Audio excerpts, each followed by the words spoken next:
What's going on, guys? Super Insane 18 here, and today is the day that the February 2023 Forbidden and Limited list takes effect and is now legal, meaning that we no longer have beloved cards like Spright Elf, but despite that, I think that Spright is still a very, very good contender and probably one of the top contenders for the format that we are going to see coming up, because I believe that this deck has a very, very strong matchup against something like Kashtira. So we're going to go ahead and show you guys the new build, as well as a combo at the end to show you how to mitigate the loss of Spright Elf. Let's go ahead and jump on in.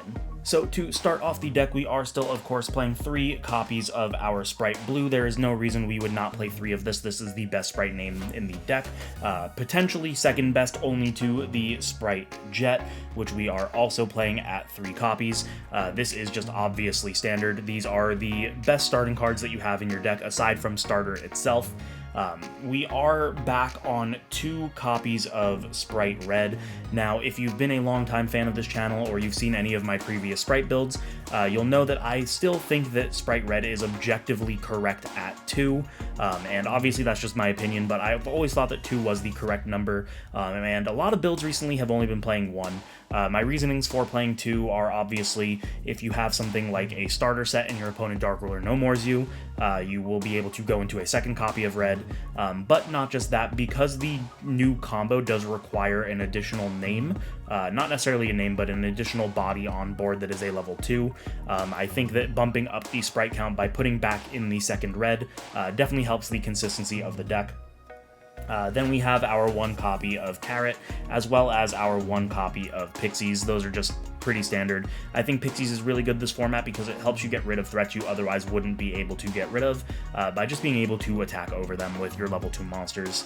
But that's it for the actual Spright names. We are on 2 copies of Iperia. The reason I think that we play Iperia now is because, again, the combo does require an extra body on board, so by normal summoning the Iperia and getting a free draw, not only does it replace itself as far as card advantage goes, but it gives you that higher chance of seeing another name that you possibly need for that body, or drawing into something like your Spright starter, or if you've already got everything you need, maybe it draws you into another interruption like one of your hand traps or something like that. So I think that Iperia is definitely worth playing moving forward. Then we are obviously still playing the Nimbles. We have our 3 copies of Nimble Beaver, as well as our 2 copies of Nimble Angler. I don't think that you want to cut this down because obviously we are still playing Sprint. It helps us get the number of bodies that we need, and not just that, you want to make sure that you don't brick by opening them. So like if you open 1 copy of Angler, you want to have the second in deck, or if you open 1 copy of Beaver, you want to be able to summon an Angler while still leaving 1 in deck, just so that you can do some 1-card combos. We are still playing 3 copies of Swap Frog. Now, you might be asking, how are we planning on going into our Totally Awesome without Elf? Maybe you've already seen it because I'm far from the first person to make a video on it, but we will show you guys that in the extra as well as the combo at the end of the video. But I do still think that we are going to be playing Totally Awesome moving forward, and we are going to want to play 3 Swap Frog because not only do we need 2 to do the combo to begin with, but we can summon the 3rd during our opponent's turn, which plays really well with cards like if we end on Spright Red, then we'll have something that we contribute for it, and I think it works out really well. Onto the hand traps, we are playing 3 copies of Ash Blossom. I just think that Ash is one of the strongest hand traps this format. You're able to stop so much. You can stop an Angler from summoning 2, you can stop a Gigantic from summoning from the deck, you can stop a Branded Fusion because Branded is going to be a good contender. I am putting a video out on that later this week, so make sure you check that out as well. You can stop the 1 copy of Shiren, the 1 copy of Havness. There's just so many different things that Ash Blossom can stop right now that I think it's absolutely worth playing. And then we also have our 3 copies of Nibiru. Now, for a while, Nibiru was not a good card because you were able to out it so easily. Not only did it just not really care for Tears because they would get their board back anyway or activate any effects that they might have, but they can also negate it with Roll Kalos because Roll Kalos usually comes out before the 5th summon. Then we looked at Spright, and Spright was making Gigantic very, very early, which Gigantic would lock you out of this. But now that the line of play is the Sprint, obviously you will have 5 summons before getting to the Gigantic. The only way around that now is if they have a Spright Red, which is also one of the reasons that I wanted to bump Red up to 2 as well. But also the Kashtira matchup, Nibiru just absolutely destroys. They don't really have an out unless they're playing the Adventure Engine, or if they open a 3-card combo, which just isn't really that consistent. So I think Nibiru is absolutely a main deck card moving forward. Onto these spells, obviously we still have our 1 copy of Spright Smashers, there's just not really anything that needs to be said there. We are playing 3 copies of Enemy Controller. Now this is technically a flex spot. This does not have to be Enemy Controller. It could be something like Book of Eclipse, if you fear the Kashtira matchup more often than not. But I like Enemy Controller. I think it's really strong, especially since we are still ending on Toad. We will have that additional Swap Frog that we summon during our opponent's standby phase, meaning that we have free fodder to tribute off the Enemy Controller to be able to take control of a monster our opponent controls, and that can just really interrupt their plays. We are playing 3 copies of Pot of Prosperity just for the consistency. 9 times out of 10 you're only going to banish 3, but in a worst case scenario you can banish 6.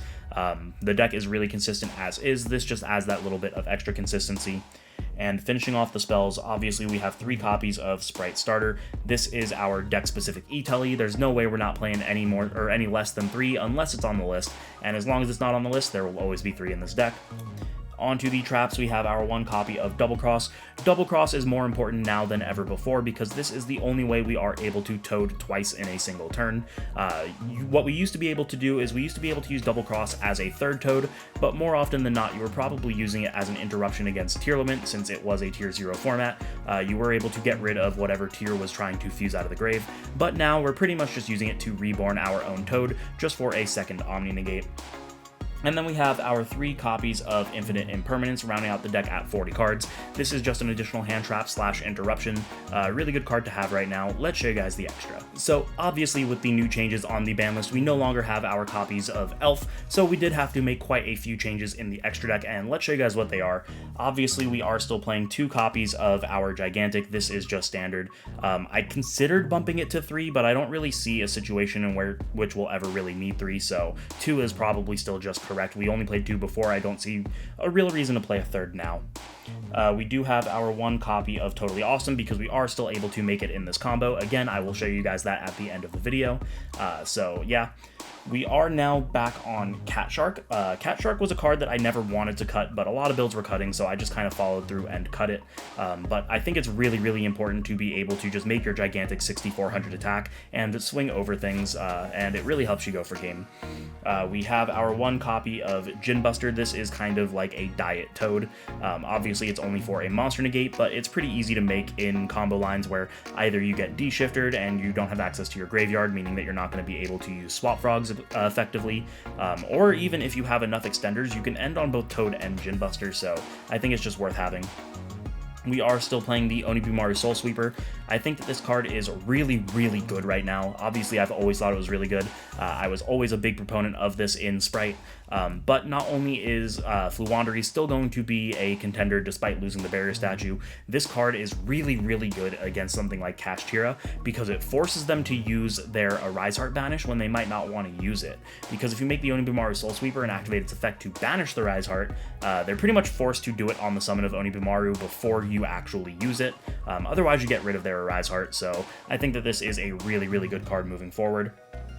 And then we have our Zeus package, which is still going to be the Sky Cavalry, just because it is the freest way to make Zeus, as well as the Downer to slap on top of it.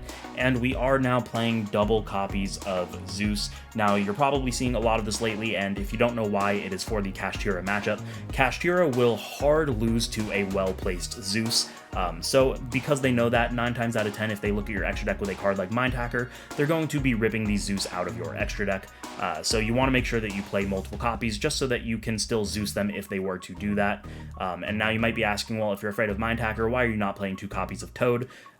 Totally Awesome doesn't matter on turn 2. If you are going second into a Kashtira board, you're not going to want to set up your Toad anyway. You're going to want to set up a Zeus, and that's really the important part. If they rip your Toad, it doesn't matter. You still have your Zeus, and you can still make plays. You still have your Gin Buster. 9 times out of 10, if you Zeus their board, you're going to win that game, so you don't really need that much follow-up. But yeah, we're going to be playing double Zeus. We still have our 1 copy of Spright Sprind. This is obviously for the Nimbles, and it lets you get into your combo. And the new elf replacement is going to be Bujinki Ahashima. This actually is what allows you to still make Toad, and you will see that in the combo here in just a moment. And then the final 3 in the extra deck are just IP Masquerena and her targets. So we've got the IP herself, a Nightmare Unicorn, and a Avermax.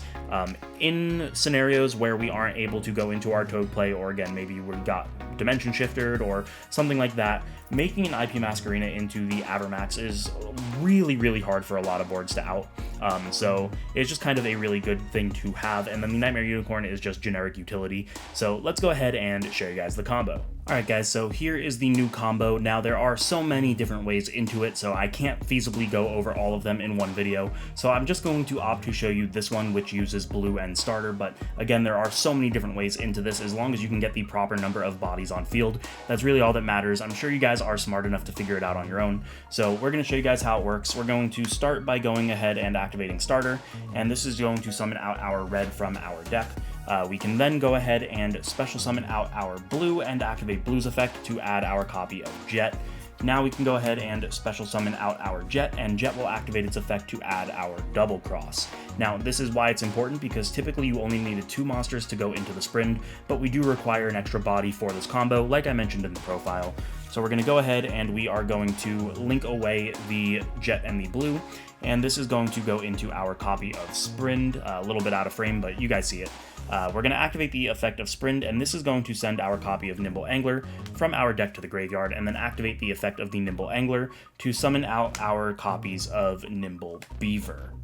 Now here we're going to take the Sprint and the Beaver, and we can go ahead and overlay those into our Gigantic Spright, and here we can activate the effect of Gigantic Spright. We're going to detach specifically the Beaver, because Gigantic's actually going to stay on field for this combo, so having it at 3200 is preferred, and that is going to allow us to summon out our copy of Swap Frog. Now, on summon, Swap Frog is going to be able to send an additional copy of Swap Frog to our graveyard, and here is why the additional body is so important. If we didn't have this additional body, typically what we would do is we would take the Gigantic and the Beaver, go into our Elf Reborn the Swap, and that's our Toad. But with Elf banned, that is no longer an option, so what we are going to do is use the effect of Swap Frog and return itself for cost to our hand. And the reason that is important is because these 2 additional bodies that we have, we are going to go ahead and link into the Boojin Link Monster. Now the Boojin Link Monster, what it does is on summon, you can summon out a monster from hand and a monster from graveyard whose level are the same, and then immediately XYZ summon over them. So we're going to use its effect to summon the swap from our hand as well as the swap from our graveyard, and immediately overlay them into our copy of Totally Awesome. Now, if you are wondering why we needed that extra body, it's because the Boojin Link does specifically say 2 monsters with the same level. Gigantic being an XYZ does not have a level, so we cannot use that plus our Beaver. But now we are set up because we are going to go ahead and set our Double Cross, and that is going to be our turn. Again, that was only off 2 cards, so we still have 3 cards left in our hand. And what we've done is we have a Toad, which in our opponent's standby phase is going to summon out an additional Swap Frog. Now, the reason that's important is because we play cards like Red and Carrot, which require something to tribute. Obviously, we still have these to tribute, but then if we have something like an enemy controller, we might want to save these, so we can use the enemy controller to then go ahead and send the Swap Frog. Toad will be able to use its effect as an Omni Negate, which when we do, it adds any water from grave to our hand, meaning that we add the Beaver for guaranteed follow-up on the next turn. And then we can also just activate the Double Cross and reborn the Toad into the zone that Ahashima points to, meaning that we still got multiple Omni Negates off of our Toad, despite Elf being banned. And there you guys have it. That is going to be the brand new post-February 2023 ban list Spright deck profile and combo tutorial. Again, for that combo, there are so many different ways into it, so I know you guys are smart enough to figure it out. Hopefully you guys enjoyed the video. If you did, you know the deal. Make sure to subscribe, hit the notification bell, like, comment, share with friends, maybe consider supporting me on Patreon. Thank you guys so much for watching, and I will see you in the next one.